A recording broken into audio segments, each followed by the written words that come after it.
नियति मानचित्र, fate map of chick embryo का फेट मैप की हम यहाँ पर बात कर रहे हैं।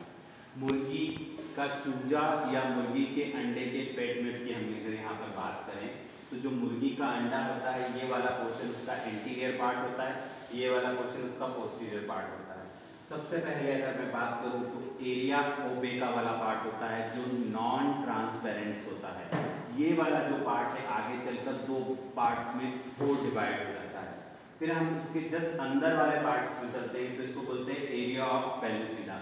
ये वाला जो पार्ट होता है ये ट्रांसपेरेंट होता है और आगे जो चिक है उसको प्रोटेक्शन देने के लिए हेल्प करता है।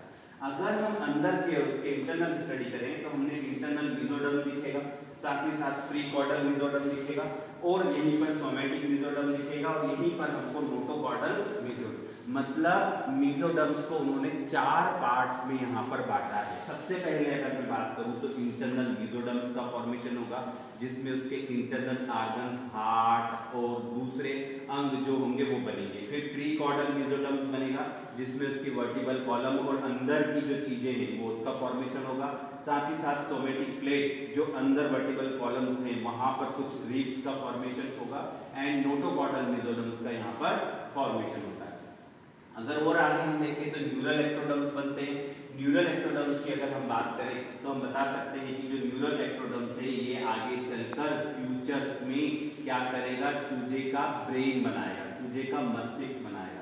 अब यहीं पर आगे लिमिट्स ऑफ एम्ब्रियोनिक एपिडर्मिस का फॉर्मेशन होता है और जस्ट ऊपर की ओर देखते हैं तो हमको एपिडर्मल एक्टोडर्मल प्लेट दिखती है। साथ ही साथ अगर हम बात करें तो हम बता सकते हैं कि जो चूजा होता है उसके अंदर अगर हम बोले तो उसका जो इंटरनल स्ट्रक्चर्स होता है उसमें हमको एपीब्लास्ट देखने को मिलता है जो आगे चलकर एक्टोडर्म, मेसोडर्म और एंडोडर्म्स, यहीं पर हमको हाइपोब्लास्ट सेल्स दिखती है केवल जो एंडोडर्म्स को बनाती है।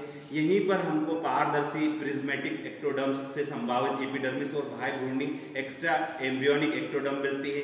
यहीं पर हमको अर्धचंद्राकार संभावित तंत्रिकी क्षेत्र मिलता है। तंत्रिकी क्षेत्र के बाद संभावित नोटोकॉर्ड को दर्शाता है। नोटोकॉर्ड पीछे की ओर प्रीकॉर्डल मेसोडर्म बनाती है और साथ ही साथ अगर हम बात करें तो हमको क्या देखने को मिलता है, यहीं पर हमको लेटरल प्लेट ऑफ मेसोडर्म्स का फॉर्मेशन होता है। यहाँ एरिया आगे चलकर यहाँ पर एरिया ऑफ पेलुसिडा जो अपारदर्शी होता है, एरिया ऑफ पेलुसिडा के अधिकांश भाग में पाया जाता है। यहाँ क्षेत्र शरीर की गुहिका की मेसोडर्मल लाइनिंग को भी बनाता है। हाँ, अगर बात करें यूटिलिटी ऑफ फेट मैप की तो गैस्ट्रुलेशन विधि को समझाने के लिए भविष्य मानचित्र का अध्ययन अत्यधिक महत्वपूर्ण होता है। ब्लास्टुला की कोशिकी संगठन सभी सतह पर व्यवस्थित होते हैं और गैस्ट्रुलेशन विधि के समय यह संगठन का क्षेत्र अपनी स्थिति के प्रवास पर संभावित क्षेत्र का निर्माण करता है। तो ये जो फेट मैप है इसमें एक्टोडर्म, मेसोडर्म, एंडोडर्म से भविष्य के ऑर्गन बने।